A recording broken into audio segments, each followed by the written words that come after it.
Ladies and gentlemen, once again, what is going on YouTube? A pleasant good evening to everybody. You already know again who it is, man. It is your boy, Lewis Sports Network, aka Lewis, aka Koopy Don Luigi, back once again with another basketball live stream with yet another video.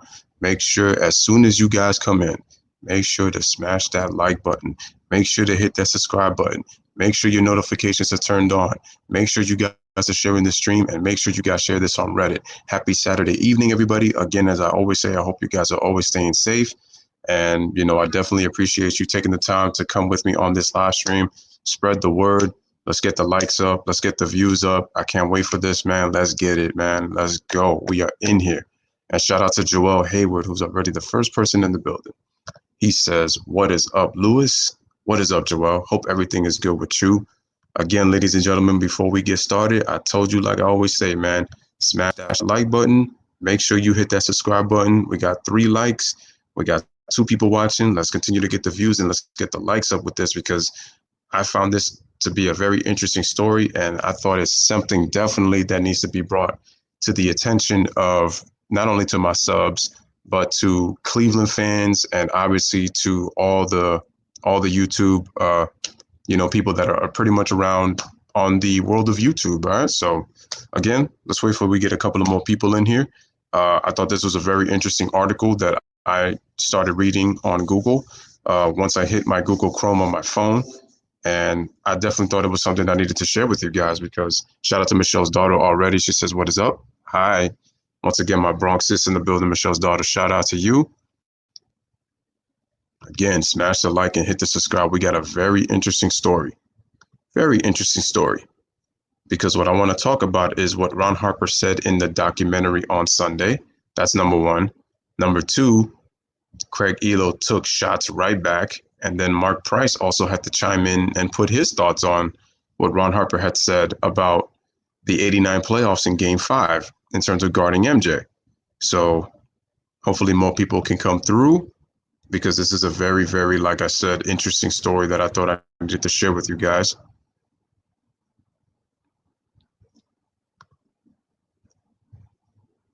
And like I keep saying, man, smash that like, hit that subscribe.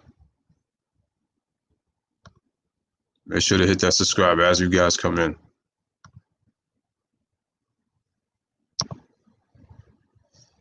All right, so we talking about Ron Harper, ladies and gentlemen. Ron Harper decided to make some, in the documentary, some people think that he kind of made a fool out of himself with what he said in terms of the 1989 postseason.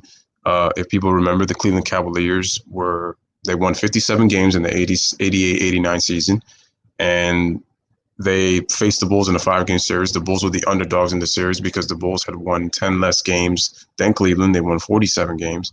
And on top of that, the Bulls went 0-6 against the Cavaliers in the regular season. So when that happened, people are saying, well, the Cavaliers are pretty much going to beat the Chicago Bulls in the 89 first round playoffs in a best of 5. So the series is tied at 2. We get to Game 5. Smash the like, hit the subscribe. So we get to Game 5. What happens is, obviously, Michael Jordan has the shot heard around the world at the very end of the possession, but we're going to actually talk about what happened in between possessions before that. So we're going to get to Ron Harper, and we're going to go right into the article. So I'm going to switch this over here, and I'm going to read the comments that he made from what he said in The Last Dance. So it says, a guy by the name of Chad Porto, so shout out to Chad Porto. I got this on factoryofsadness.com. He says on the title headline, Ron Harper makes himself look like a fool in The Last Dance documentary series. As I wait once again for the motor to go away. And these motorcycles always find a way to come during my time for some reason, man. It's like, we don't want to hear you talk, but sorry about that, Mr. Motorcycle. I got to keep the grind going, and I got to keep talking to my subs out there, man, and potentially new subs. So, like I said, appreciate everybody, man. Smash the like, hit the subscribe. So, let's get back to this. These Cleveland Cavaliers, man, were no joke. A great team, underrated team in the 89 season, 57 games, as I said again. Let me get back to the article. So, smash the like, hit the subscribe. So it says the myth that perpetuates Craig Ehlo is one that should have ended in the Last Dance documentary, but it wasn't, and instead given a new life by Ron Harper. So in other words, what should have ended with the shot and Craig Ehlo, unfortunately, devastated that Michael Jordan hit the shot that gave the Bulls the win of not only of the game but the series and moving on against the New York Knicks in the second round. But now Ron Harper has given it new life. So basically, he took the seeds from Craig Ehlo in that Last Dance documentary, decided to plant it, and he decided to grow and make a story out of it. So let us begin reading. Again, let me know who was in the building besides Joel and Michelle. We got 4 people watching. Hopefully more people can come in. Let me just continue reading. So the only former Cavalier who blames Craig Ehlo for the shot is Ron Harper. So now we got Ron Harper pointing fingers, apparently. And once again, let me wait for that motorcycle to pass because it is pretty loud. These guys have such impeccable timing. All right, but let's keep going. During the past week's airing of the Last Dance documentary on ESPN, Ron Harper and Michael Jordan came out critical of former Cleveland Cavaliers guard Craig Ehlo. It's a legacy Ehlo is familiar with in Cleveland, and he was the man who played defense on Jordan throughout much of their playoff series in 1989. Yet with all that ignored, former Cavalier and Bulls guard Ron Harper took Ehlo to task, criticizing him for his defense and claiming to tell then head coach Lenny Wilkens that he wanted to guard Jordan just before the final shot attempt. What I'm going to say here is I actually want to hear Lenny Wilkens, and I want to hear his thoughts on this. Shout out to Freddie Gee in the building. Craig Ehlo should have been guarding him anyway. Ron telling the whole truth. I'm going to say partly. So continuing, we're up by 1, Harper said. I said, Coach, I got MJ. So the coach tells me I'm going to put Ehlo on MJ. I'm like, yeah, okay, whatever. F this BS. Yet that's not how anyone else remembers it. Ask around, or better yet, let the words of Mark Price be the one to tell you, courtesy of Cleveland.com. Mark Price, again, one of the more underrated point guards in the late 80s and early 90s. Unfortunately for Mark Price, his career was doomed by injuries because he only played 722 career games. And wow, he was drafted by the Mavericks, first pick overall in the 86 draft. And I'm pretty sure he got traded to Cleveland. Yes, he did. He got traded to Cleveland. So Mark Price, if we look at his stats, 1, 2, 3, 4, 5, 6, 7, 8, he had 8 consecutive seasons where he averaged 15 or more points. His career high in points was 19.6. If we look at his assist totals, he was pretty solid in his prime. He averaged anywhere from 7 to 10 assists in his prime. So Mark Price was pretty good in his career. Got to give that dude props. And he only played 80 games once in his career. 70 games, he did it, let's see, 1, 2, 3, 4, 5, 6, 7. He had 7 seasons where he played 70 games or more, but his career was cut short due to injuries. So that I understand. Okay, but anyway, getting back, again, continue to smash the like and subscribe. What up, Freddie? MJ was capping, talking about Craig Ehlo was a very good defender. Then MJ dropped 69 on him. Well, you already know. Mark Price says, that was pretty interesting, Price said. That caught me a little off guard. I didn't know Ron had such strong feelings about that because I didn't really remember all that. Whoever Lenny picked, it wasn't really a major factor as far as I was concerned. I thought overall it was a contested shot. It was a good effort. Mark Price is in the top 3 players to ever play for the Cavaliers. His word has weight. So does Larry Nance Sr. In the same article, it's mentioned that a few years back, Lance took part in the discussion and defending Ehlo. He even went so far as to take responsibility for the reason the shot happened in the first place. So this is what Larry Nance Sr. said. And shout out to his son, Larry Nance Jr., who is playing currently for the Cleveland Cavaliers. The breakdown came from when he faked me to half court. And if I could have just let him go and get the ball there, we probably would have been fine. Nance admitted years later during a sit-down alongside Ehlo, Wilkins, Mark Price, and Brad Daugherty. But that's not what happened. He made a big, big shot. Ehlo took the blame every year. Ehlo also commented on the documentary to Cleveland.com. Before I continue, the shot that Michael Jordan hit, that was a very tough shot. That was a very tough shot that he hit. That was a double pump, and Craig Ehlo put a hand up. Now, you're probably going to say, well, Craig Ehlo should have never let him get the ball in the first place, right? But I mean, you take your chances. Okay, so Michael's got the ball in his hands, but if you would have gave him, he did get kind of a clean look at the rim, but at the end of the day, he double pumped, so the shot was a lot more difficult than what it originally was. So he could have missed it, but unfortunately for Cleveland Cavalier fans, he made it.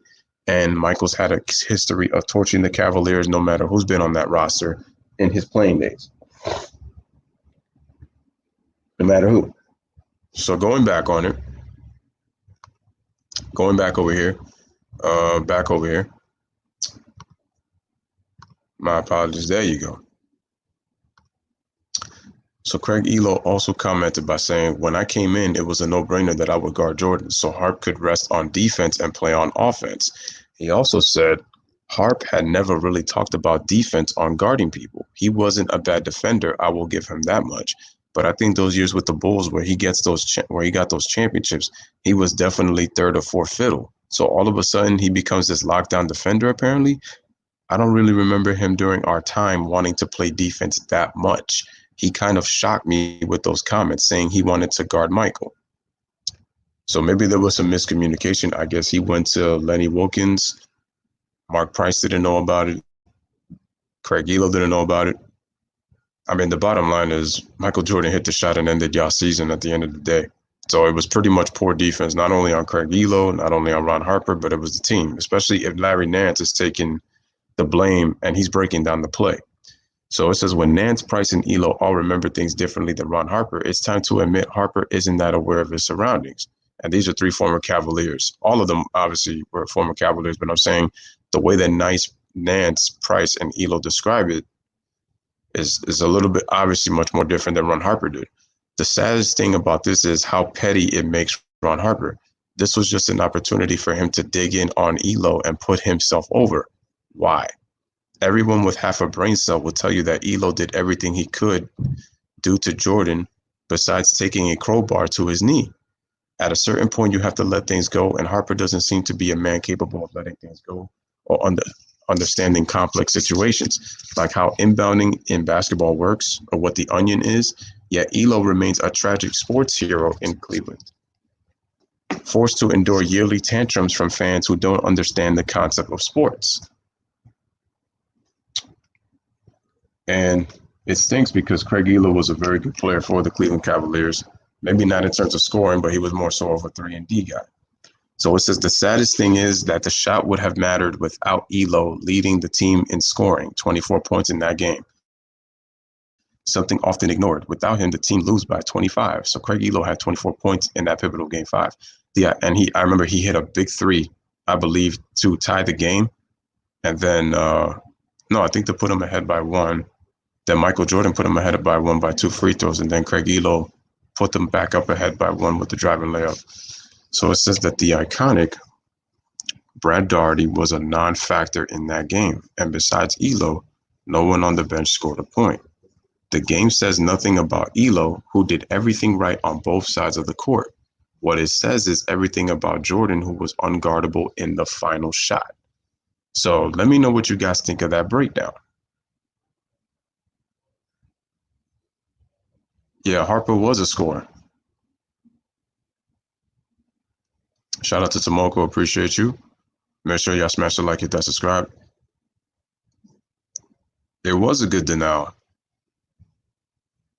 It was a good denial, but unfortunately, that was just the way it worked. I mean, Jordan just hit a very tough shot. I mean, at the end of the day, like, that was tough. That was a very tough shot Jordan hit, but got to give him credit. He had to double pump on that shot. That's what people don't want to understand. So it's true. Like, I kind of asked myself, like, why is Ron Harper, bringing this up during the documentary? To me, it makes absolutely no sense because at this point, Ron Harper, you have 5 NBA championships. Like, the city of Cleveland had not won a championship up until obviously LeBron James was there, and then obviously the Cleveland Cavaliers ended up winning a championship in 2016. People make it seem like if the Cavaliers had no history before LeBron got there. Obviously, they had no championship history. And obviously, I believe the Cavaliers were tied with the Nuggets for the worst record in the NBA in 2003. So they had a losing season, obviously, before LeBron got there. But people are making it seem like that they had no history, which is not true. And if you look at the late 80s to early 90s, I would say as far as to the mid 90s in 94, the Cavaliers had very good teams. If you just look at I think the 1990 Cavaliers, they had a lot of injuries that year. Um, so if we go up by what they were saying, okay, so Craig Ehlo comes back. And then if we look at the clutch points in Cavs Nation, so it says former Chicago Bulls guard Michael Jordan's game-winning jumper over the Cleveland Cavaliers wing Craig Ehlo is so iconic. It became known simply as the shot. And the basket that Michael hit against Gerald Wilkins, the quote-unquote Jordan stopper, was known as the shot too. That was part of Bulls history. And Cleveland has always been on the wrong side of history. So it became known as simply the shot. The Bulls trailed the Cavs by 1 point in Game 5 of their first-round matchup of the '89 playoffs when Jordan received an inbounds pass and took a pair of dribbles before rising up for a jumper. Jordan seemed to hang suspended in midair as Ehlo drifted past him, draining the shot and sending the Bulls to the next round. And when people remember, the minute that Jordan instantly hit that shot, Craig Ehlo just, threw his hand up in the air and he had his hand on his face and just collapsed right to the ground. Like, he was devastated because he couldn't believe Jordan had hit such a tough shot. Yeah, Jordan got a clean look at the rim, but he had the double pump.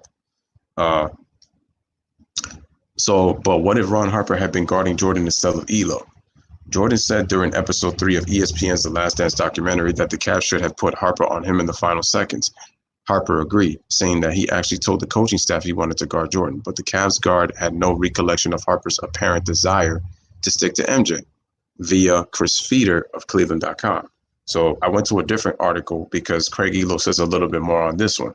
So smash the like and hit that subscribe button again. And he says, I never said that I was a Jordan stopper like Gerald Wilkins or anything like that. Ehlo said during an extensive call with Cleveland.com this week. But back then, Harp and me were on the court at the same time, and he was our big offensive threat.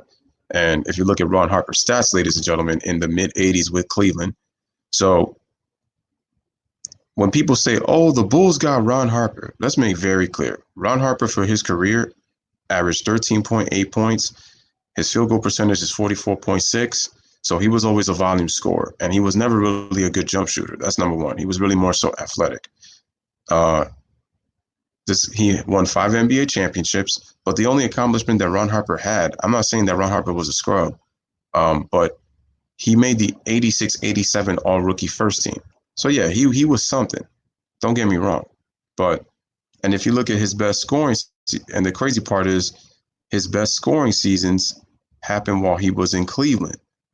And then he had one good season with the Clippers, but then people forget that he got injured. He was never the same player after the injuries. People forget that. In the season with Cleveland, he played 82 games. He averaged 18.6 points per game.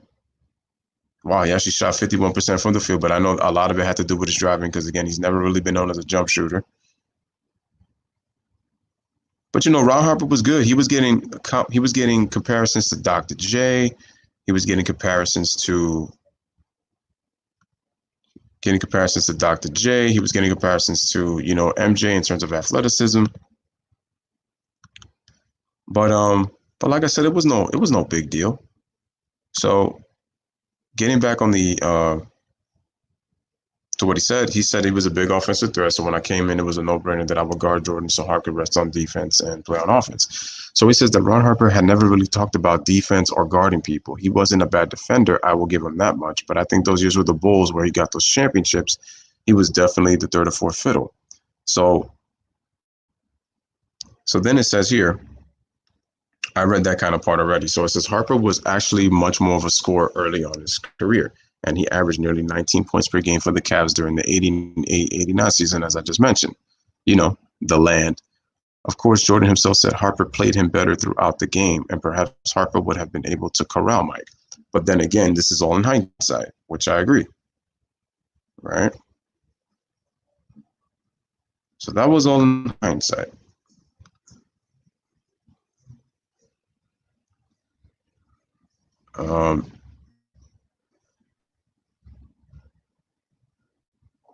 Shout out to I Buy Houses. He says salute to the chat. Just dropping by the show support and hit that like. Appreciate it. So then going back to the other article. So I'm looking at the shot. Let me look at the shot. And Craig Ehlo is on the wrong side of one of the best no shots in NBA history. 31 years later, he's hearing flack about it from a former teammate, Ron Harper, and he didn't see it coming. The average basketball fan has seen the clip of Michael Jordan's buzzer beater to lead the Chicago Bulls past the Cleveland Cavaliers in the '89 playoffs countless times. With the Bulls trailing by one in the decisive Game 5, Jordan took an inbound pass and sunk a 17-foot jump shot over the outstretched hand of Ehlo as the buzzer sounded to eliminate the Cavaliers. So I'm going to listen to the shot.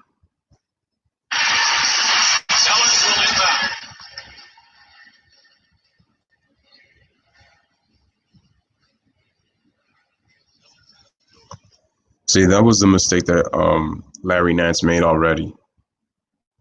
Jordan pushed into him, allowing him to get separation so that he would be able to get the ball. So that was a mistake on Larry Nance's part already. So Craig Ehlo is already at pace with Michael. So Michael was able to get a couple of dribbles. There's 2 seconds remaining, so let's click the video.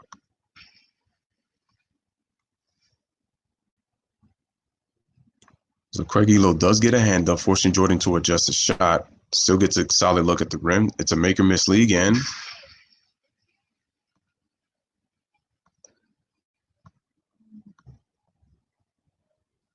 so as you can see right here, ladies and gentlemen, he hits the shot and he wins the game for Chicago. He created separation from Larry Nance. That was the key. That was a good contest by Craig Ehlo. You can't do nothing about that, man. I Buy Houses says Harper was perfect for the triangle, smart and athletic, plus his length enhanced the defensive schemes for the Bulls and the Lakers. Well, I would take the athletic part out, but he was smart. His athleticness was in his Cleveland days. Got to think about illegal defense being a factor too, unfortunately. That's true, but where Larry Nance was at, where he pushed off, where Michael pushed him off, Larry Nance was at the top, was way beyond the top of the key where the inbounds pass happened. And the bigs were pretty much in the paint. So let's look at the shot again. So there's Harper. You know what the funny thing is, though? Why didn't Ron Harper even go to Craig Ehlo and tell him that I'll take Michael Jordan? I'll take Michael Jordan. See, there was no communication on his part. So there was no communication. To me, that's also a bit of a miscommunication. If Ron Harper wanted to, but I guess he didn't want to go against the coach. So in one part, I kind of, understand. I could understand that part, but he did say whatever at that point. So he's just like, whatever. So like I said, shout out to I Buy Houses. I do agree with you, man. He was perfect for the triangle. Yes, very smart, but his athleticism days were gone after his knee injury. So let's continue watching the video.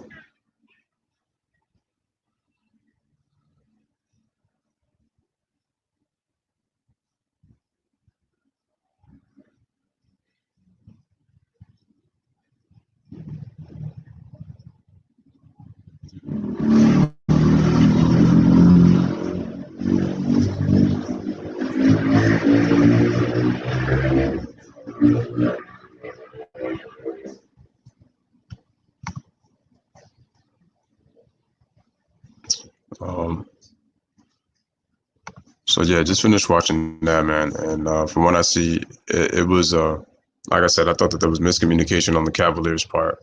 Larry Nance making the mistake of the way he guarded Jordan, and at the very least, Ron Harper and Craig Ehlo could have communicated. But then again, who knows if it probably would have caused some controversy? They probably could have been fighting on the court or something like that, and then next thing you know, something worse could happen. But anyway, either way, Jordan hits the shot, and the rest is history. Cleveland's facing history, and Craig Ehlo is more looked at as a sports tragedy because of that disappointment that he's been part of. And, the Cavaliers never won any championships. So it says, the shot was a significant step in Jordan's rise to all-time great status and was featured Sunday on ESPN's broadcast of the Last Dance documentary. Harper was displeased with the defense on the play. Ron Harper, Jordan's teammate on the Bulls championship teams and a member of the Cavs at the time, was interviewed in The Last Dance. He was surprisingly salty, not for Jordan hitting the shot, but for Ehlo's defense on the decisive play.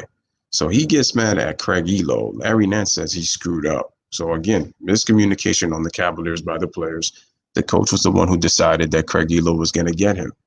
And what coach should have decided was he should have let the team know. So I'm going to say that was a little bit of a coaching mistake also on Lenny Wilkens, because you got to let your team know Craig Ehlo's got Michael Jordan. And if he tells Craig Ehlo tells the rest of the team that I got Michael. So yeah, Larry Nance did a poor job on that inbound, allowing Jordan to get separation.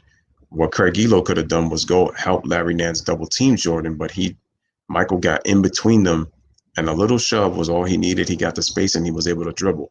So even with Craig Ehlo giving a good contest where he forces Michael to adjust his shot and force a double pump to sink that 17-footer, and it was a more difficult shot. But I mean, sometimes we could get the cleanest looks and we could still miss them, because at the end of the day, it is a make or miss league. But the fact that Ron Harper is salty about that 31 years later, dude, Craig Ehlo has no championships. You have 5. You played with MJ, Pippen, and Rodman, and you played with Shaq and Kobe. You have 5 championships. You played with Phil Jackson. You're still salty about that. You can look at it as a competitive standpoint, but my thing with Ron Harper is he's making it seem like if he's some like high-level elite defender. And I'm like, dude, you were a scorer. Like, you need to chill, bro. Like, I get it. Craig Ehlo kind of screwed up on that last play, but it's like to throw shots at him, especially with the way both of your careers turned out, like there ain't no need for that. So I don't understand why he's deciding to take shots. So it's honestly stupid. Yeah, motorcycles are tearing it up. That's all the noise I keep hearing in the background.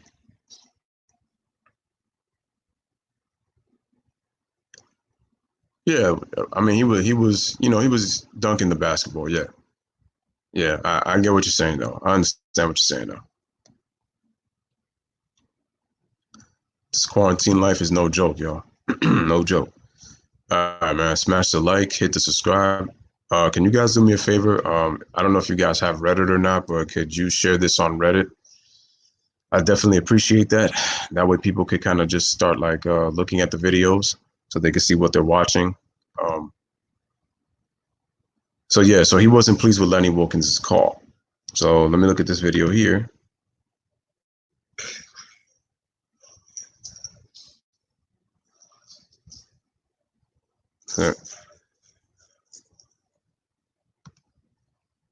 So there you heard Jordan. Jordan just said in the documentary, he said Craig Ehlo was guarding him. He said it was a mistake because the person who played him well was Ron Harper on that night. Okay, then. Jordan was also perplexed by the decision in hindsight, telling The Last Dance that putting Ehlo on him was a mistake and that Harper defended him better.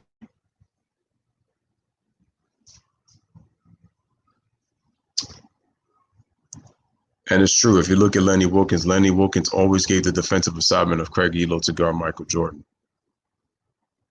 And like I said, it said Harper's comments also caught Cleveland's all-star point guard Mark Price off guard.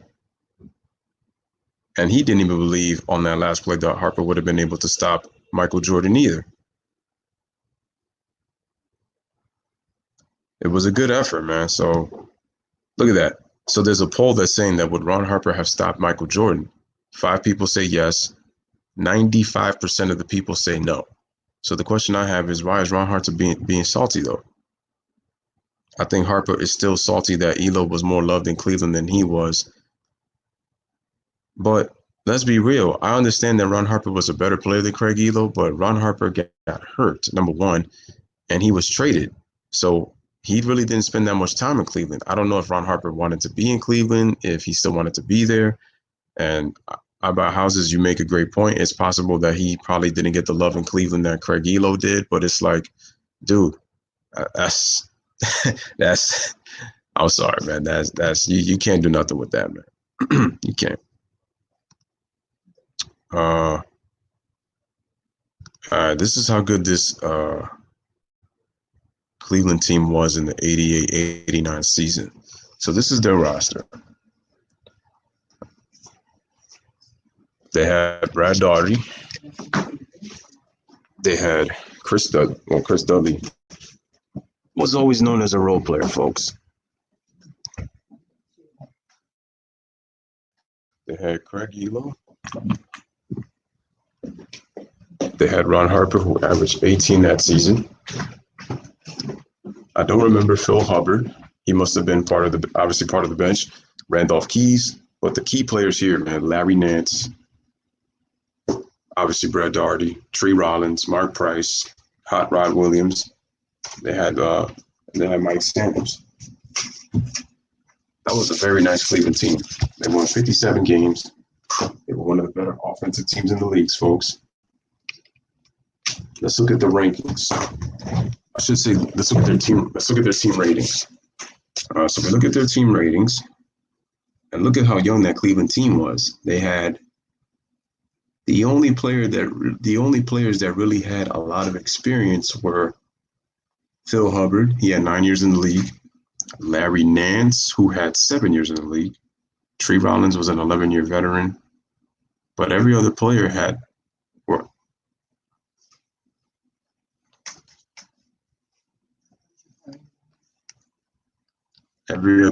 was pretty much a young player. And Randolph Keys was a rookie. Ron might have gotten the block. I mean, it's possible because Ron is an athletic player. But it's like one of those things that we always say we don't know. We just don't know.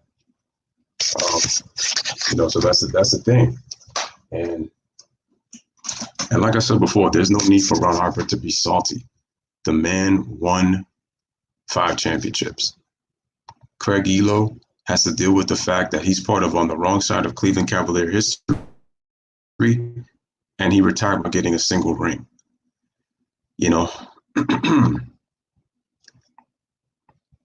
Could he have gotten the block? Maybe. It's possible. But it was still a good contest by Craig Ehlo. And let me get back to the 89 Cavaliers once again, ladies and gentlemen. I just want to look at their statistics. So look at this. They averaged 108 points per game. So remember, at that time, the pace was a lot faster in the 80s.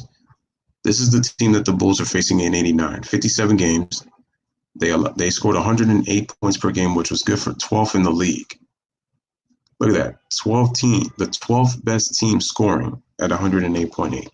The opponents averaged 101.2 points per game. That was good for 3rd in the league. So their point differential was like about 7 points per game. 7.6 to be exact. They were expected to win 60 games that season. They were expected to win 60. They were 5th in the league in attendance that season. Offensive rating, and it's funny because they look like Mark Price was one of those players that pushed up the pace, but if you look at their pace, at the time they had 25 teams. With the pace, they were 21st in the league. So if we were to calculate the 30 teams in the NBA right now, that would put them 26th out of 30. So they were not a fast-paced offense. They were only fast when they would go on the break with Mark Price and he would push the ball in transition. That's if the Cavaliers go small. But they were 9th in offensive rating, so they were a top 10 offense, obviously. But they were 2nd in the league in defensive rating, which I didn't know about, which means that they were a top defense, right? I could be wrong, but I feel like Mark Price disappeared a lot in the playoffs. People kind of compare him to Mark. They kind of make it look like he was a John Stockton. I'm actually going to check his playoff stats. Let me check his playoff stats. Okay. Mark Price's first playoff season, which was 88, he averaged 21 points. He averaged, wow. Oh, wow, I didn't know this. So in the playoffs against the Bulls in the 5-game series, Mark Price averaged 21 points per game. He had 7 assists per game, almost a steal. He did it on 56% from the field, 41% from 3, and 96% from the line. He had 50-40-90 splits against the Bulls that went to 5 games in that playoff series. I might have to watch that series again. Okay, here's where it gets interesting. In the 89 season, his numbers dipped. He averaged 16 a game, 5 assists, but he only shot 38% from the field, 37 from three. He did shoot 93% from the free throw line, but his field goal percentage was a lot lower. So he performed much better in the 88 playoffs, but not the 89 playoffs. So you could kind of say he kind of disappeared there. But then in 1990, the Cavaliers did make the playoffs, but I remember that team had a lot of injuries. They could have been a lot better had they have been a fully healthy squad in 90. Who did the Cavaliers play in the first round? So let me see. Detroit played Indiana. The Bulls played Milwaukee. The Knicks played the Celtics. The Knicks played the Celtics. So then who did the Cavaliers play? I'm going to have to check the 1990 NBA standings in the Eastern Conference. Who? Let me see. Let me see, ladies and gentlemen, who?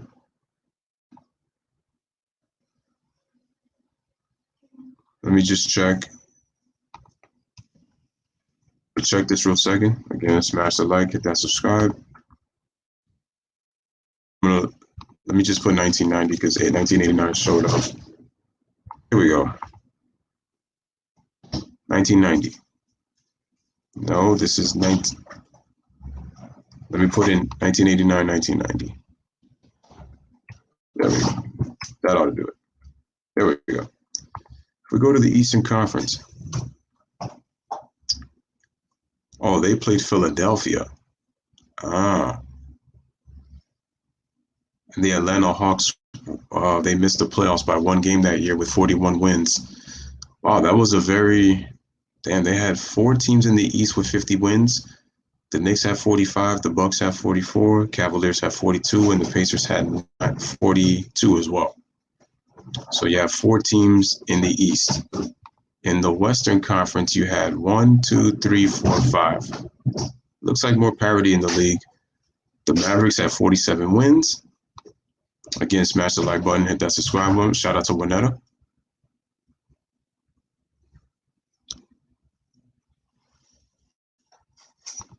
All right. So yeah, they were 5th.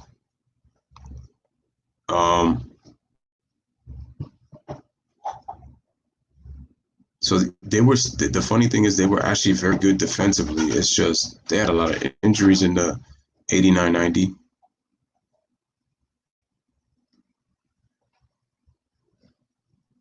So they were bad in 90-91.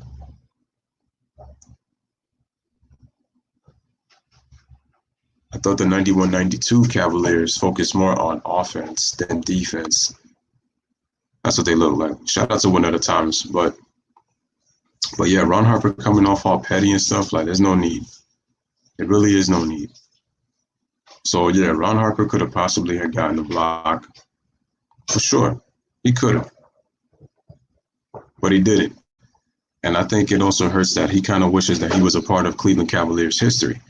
I mean, when you look at these players, you got LeBron, you got Kyrie Irving, you have Kevin Love, there's Hot Rod Williams, you have World Be Free, you have Zydrunas Ilgauskas, you got Larry Nance, you got Mark Price, you got Craig Ehlo.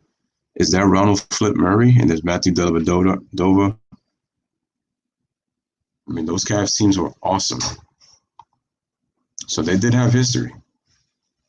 I mean, if you even look at if we look at Ron Harper's career,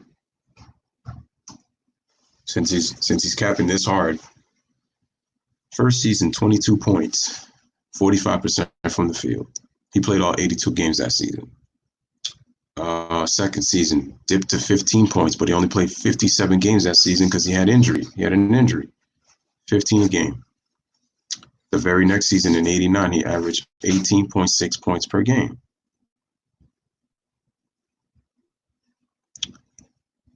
And he shot 51% from the field, which was probably his best season. And he shot 75 from the free throw line. The next year, he averaged 22 points per game. The problem is, ladies and gentlemen, Ron Harper only played 35 games that season. He only played 35 games, so he was injured. Then with the Clippers, he played 39 games in the 91 season. So you're already starting to see the injury bug. And he was never really the same player, even though for some reason for the Clippers, on how bad the team was, he gave you 19, 18, 18, and 20.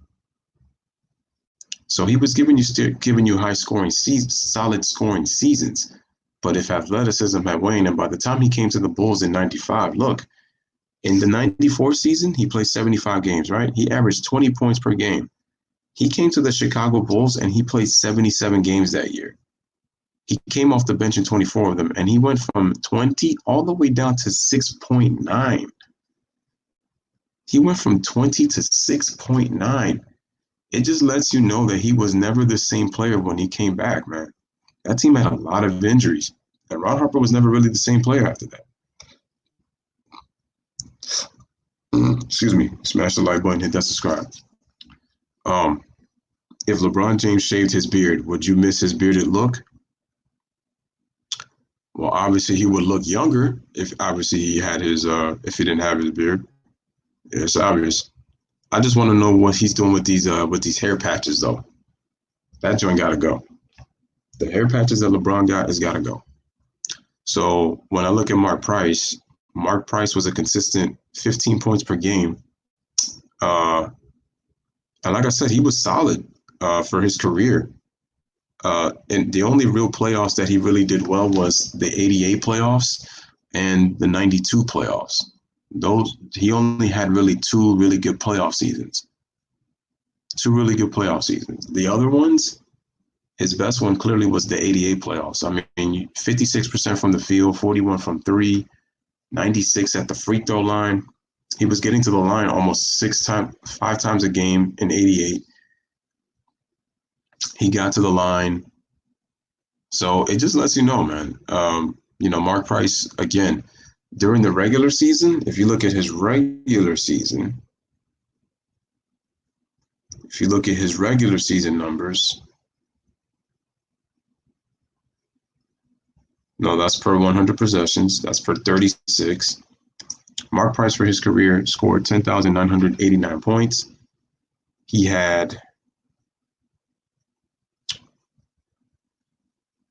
played, 12 seasons?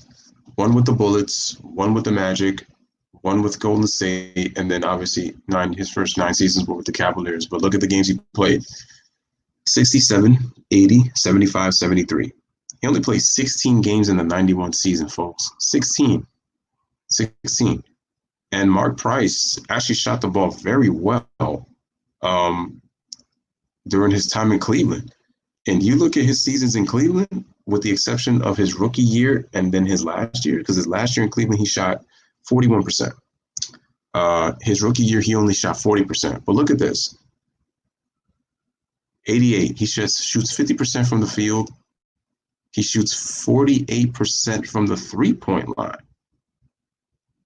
And he shoots 87 from the free throw line, right? 1989, 52% from the field, 44% from three, 90 from the line. So he gets the 50-40-90 season, correct? In 89. 1990, he played 73 games. He had 45 about 46 from the field, 40 from three, and he shoots 88% from the free throw line. So Mark Price was no scrub. He had 3 straight seasons where he scored 1,000 points. As a matter of fact, in 6 of his first 8 seasons, Mark Price scored at least about 1,270 points or more. So he proved that he could score, getting you in the 1,000s. Then you have the 91 season. He only played 16 games, but he was shooting 49.7% from the field. And he was shooting 34 from three and 95 from the line. Then in the 92 season, 48%, 38 from three, 94% from the free throw line. He shoots 2%. If he shoots 2% better from three and 2% better from the field, the man has another 50-40-90 season. And then if you look at his 93 season, he shoots 48% from the field, 41.6 from three, and 94% from the line. He shoots 2% better from the field, and then he has another 50-40-90 season. Then, ladies and gentlemen, in the 94 season, he shoots 47%, 39 from 3 line. So you look at that. If he shoots 2% better from the free throw line, 1% better from the free throw line, 3% better from the field, guess what? Mark Price, once again, ladies and gentlemen, shoots another 50, 40, 90. So you're talking about a player who would have had 4 50, 40, 90s in his career. Yeah, Mark Price did tear his ACL. iBuy says, do you think it's kind of weird that LeBron and Wade started to sport beards to hide their oversized use line? Good point. Oh, the jawline. One of the first cases of a star player not being able to bounce back after an ACL tear. Yup. He says, oh, mother for F. All right, man. We are smashing that like and we are hitting that subscribe. So that's why when I look at Ron Harper was really never the same player after he got his ACL injury. He was athletic enough to dunk. Obviously, he didn't have the hops and the athleticism he once did.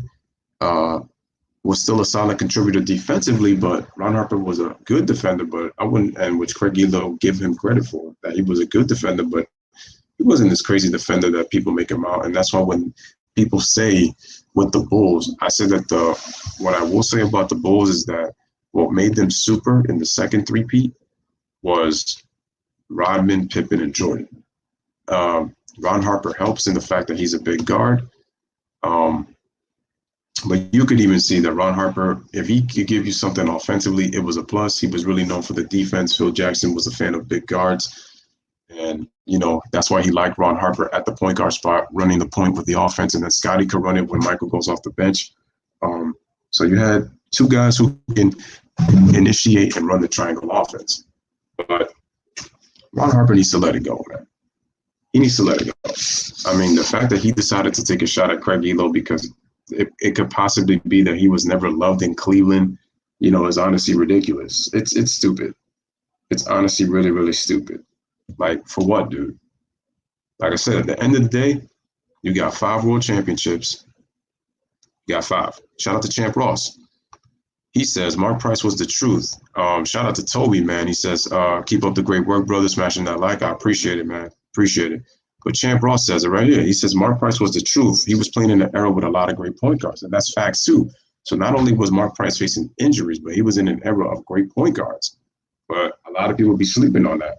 That's why I say that maybe with MJ, you could say that he possibly wasn't facing, like, competition, man. Salute to Toby, man. True supporter right there. I know he doesn't know basketball. Obviously, he's into the boxing. And like I said, I've become a big fan of boxing in terms of I've gotten back into the sport again. Watching, some of the fights. I mean, the last fight that I did see was the Tyson Fury fight against Deontay Wilder.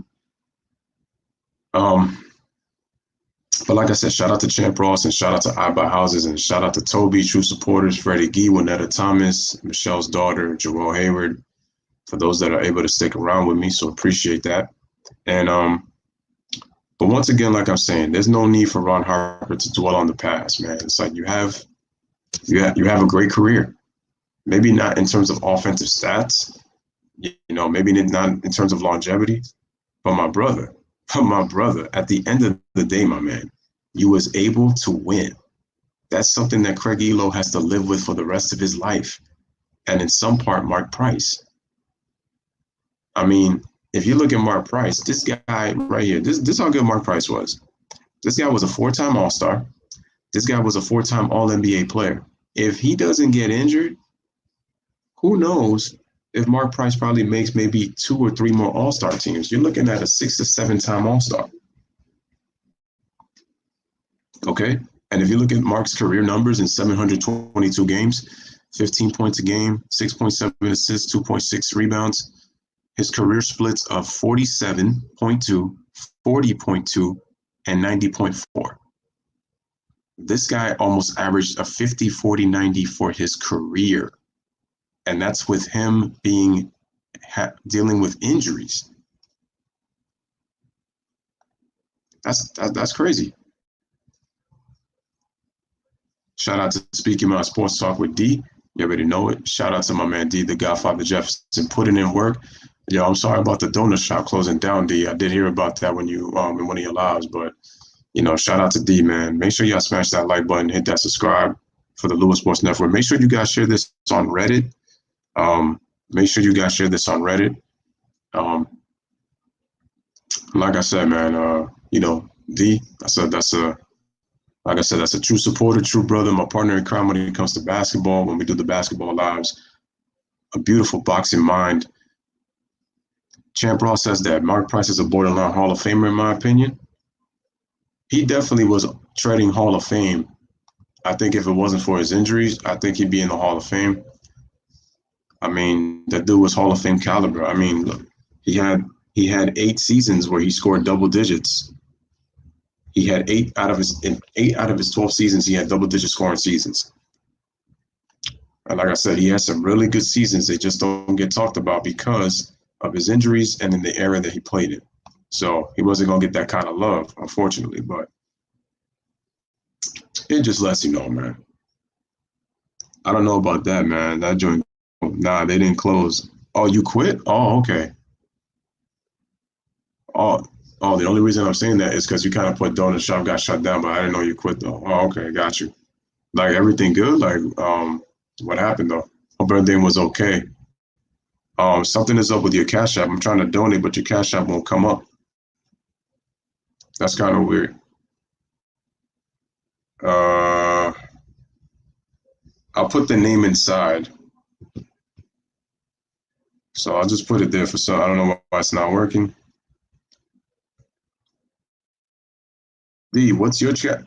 Is it possible that I can add you on the Cash App? If you can, isn't it Speak Your Mind? Let me just research that real quick. Now let me go home. Shout out to Ace Hood. As I see right there from my YouTube notification. Smash the like, hit that subscribe. You was looking at a kid that grew into a grown man, and to me, it doesn't look dramatically different. Yeah, just not with the. Oh, I see. Got you. All right. Yeah, if there's one thing that we can't tolerate, man, it's that petty BS, man. I feel you.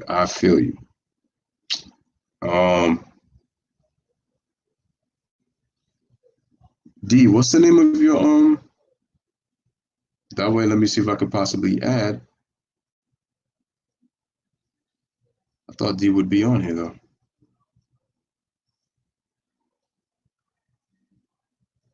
Shout out to Bookie Allen. He says Brad was before the injuries. He was Tim Duncan before Tim Duncan. I agree with that.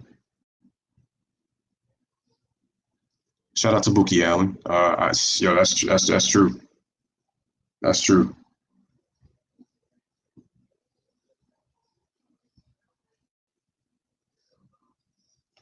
And let's see, tomorrow is going to be beautiful weather, guys. Lewis, I hit the like from the kids account too. 2 for the price of 1. Yo, tell me you a fool, man. Oh man, that's funny. All right, let me. Wait. Time out. Let me just go to the profile. Does that work?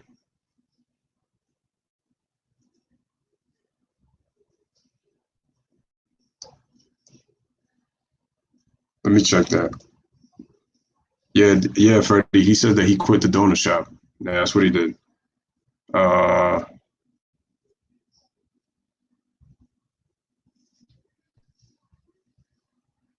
me check something else. No, that's that. No. All right. Let me just put my name in here just to see if that works. Because it's not. Let me go to my joint.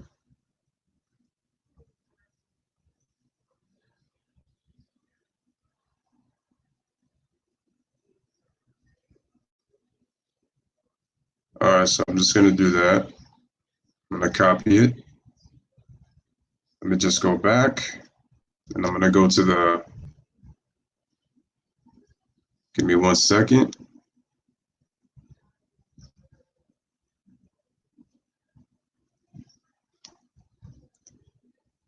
Yeah, D Jeff is on them lives, man.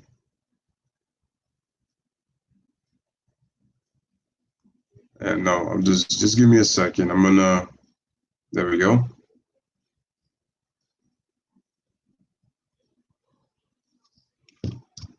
put my Cash App in the chat right there. Just try to see, just type my name in, and it should be able to come up, hopefully. That's if you would like to donate to the Cash App.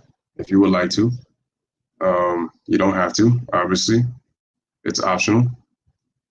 If you would like to, you can. And then what I'll also do is, if you don't have Cash App, I will also put in, if you don't have Cash App, I'll put in also, there's the PayPal as well. So like I said, it's up to you guys. If you want to, you don't have to. And it's going to be 78 degrees tomorrow, so I'm really looking forward to that.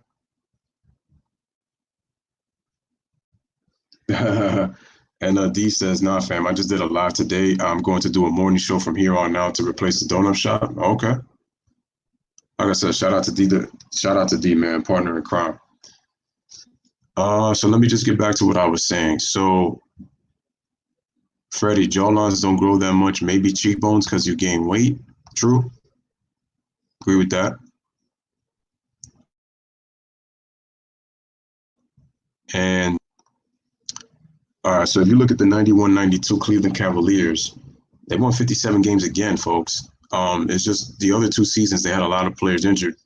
They were fifth, they were seventh in points, and they were second in offensive rating. They were a little bit more weaker on the defense, and they were ninth in attendance, but those Cavalier teams were no joke. And then if you look at the 93 team that ended up losing to the Bulls, that's when they got Gerald Wilkins. They were fourth in opponent points per game. They were sixth in defensive rating, and they were eighth in points per game, and they were third in offensive rating. They were projected to win 58 games. And in the previous season, they were predicted to win 55, so they overexceeded. It just lets you know the talent that the Cavaliers had. People forget, I believe, that Brad Daugherty retired, I think, after the 94 season. I think 94, he was gone by 94, so he didn't have a long career. But he was kind of like Tim Duncan before Tim Duncan, so I do agree with Bookie Allen. That's a great point.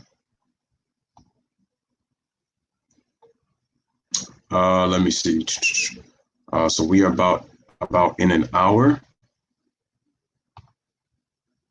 I'm actually going to stop the live in just about in a bit, and I'm going to get into talking about baseball. Going to talk about the 1998 season. I'm going to pull up with that one at probably like about 10 o'clock. I just wanted to talk about the 1998 season. I think it's a very special season that holds near and dear to my heart with what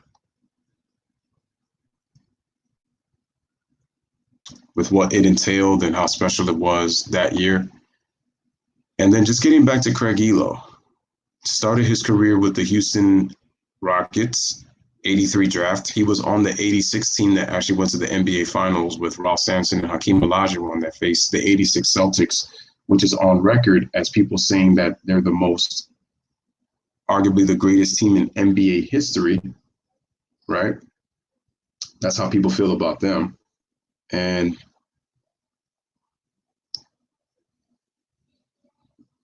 But he didn't get a lot of playing time.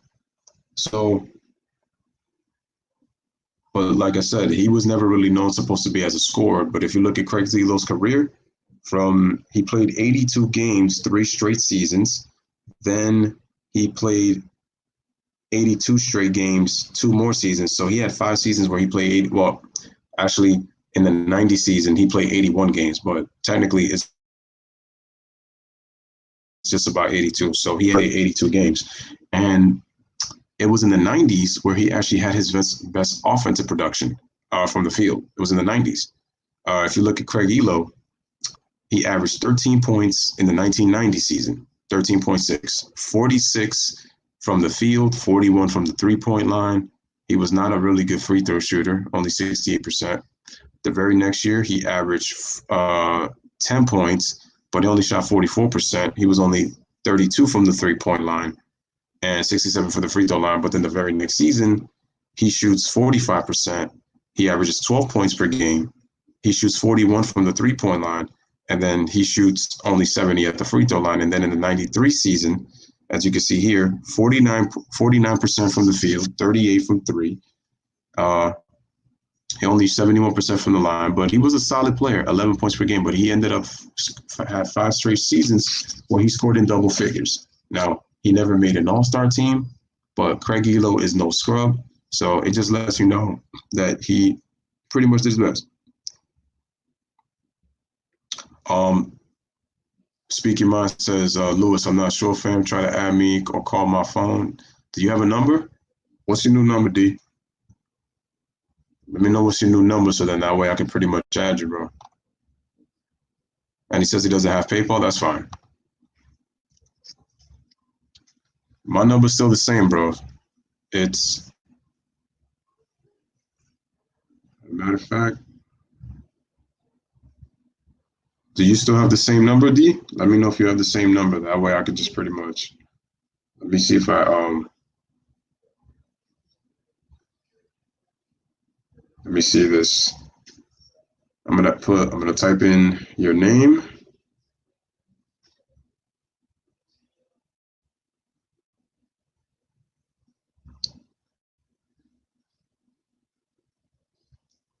So I just sent you a message, D. Let me know if you got it. Let me know if you got the message. All right, cool. So just add my name, and then hopefully you can just that way you're able to do the cash app from there. But appreciate it, my brother. Thank you. There you go. Make sure on there you put Louis Copy Don because I gotta put D the Godfather on my joint. So when I do it, I'll make sure that I put yeah, this is Lewis. Yep, yep, yep.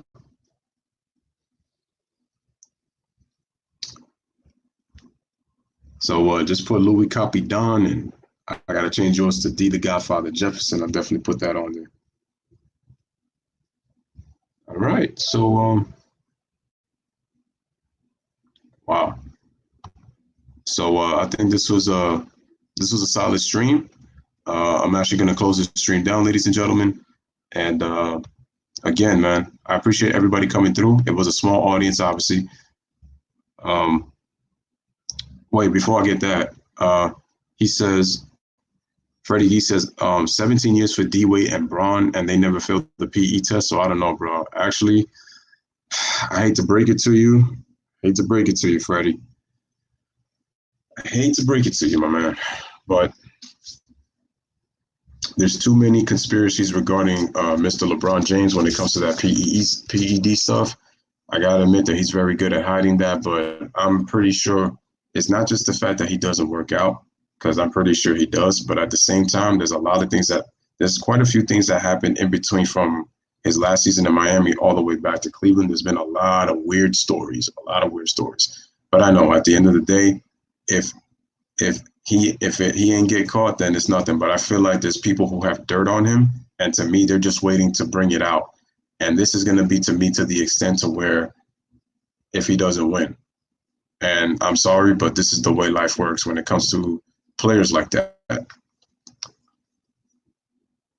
I'm telling you, and that's the thing that he's going to have to fear, that people will come out and they will try to expose him as hard as possible, which is, you could kind of look at it as a shame, but you know, it is what it is.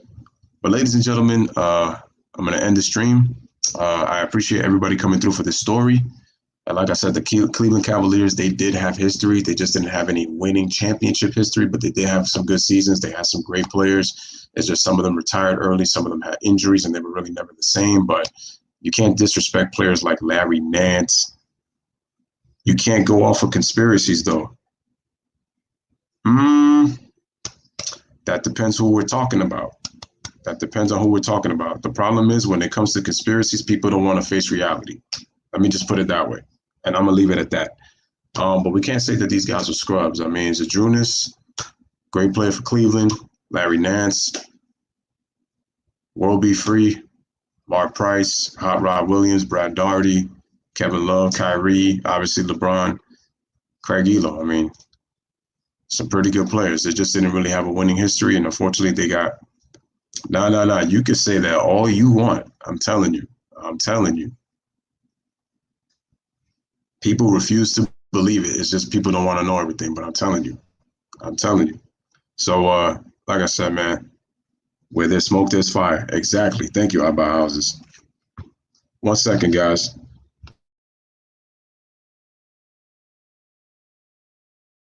Give me 1 second, folks.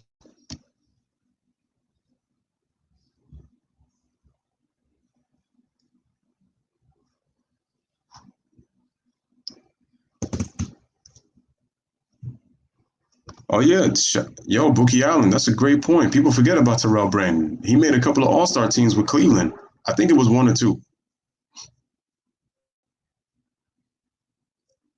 Exactly, Freddie Gee. Now you're starting to get it. There you go.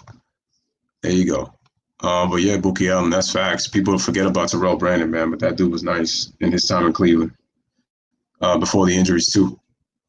Shout out to G Money. He says, "What's up? Just missed the stream, bro. I'm really about to end now because I'm about to talk some baseball at 10 o'clock. So I'm just going to take a little bit of a break and then get on to baseball talk. Talk about the '98 season. So for my baseball fans, make sure y'all pull up for that, and I'll talk about baseball. So, ladies and gentlemen, this was a great one. Appreciate. This was actually I'm gonna say great. I'm gonna say good. It was a solid one. It was good. But thank you for coming through. Again, make sure to smash the like button, hit that subscribe button. Make sure to share this. I appreciate you guys. And by the end of the day, you know my motto, baby.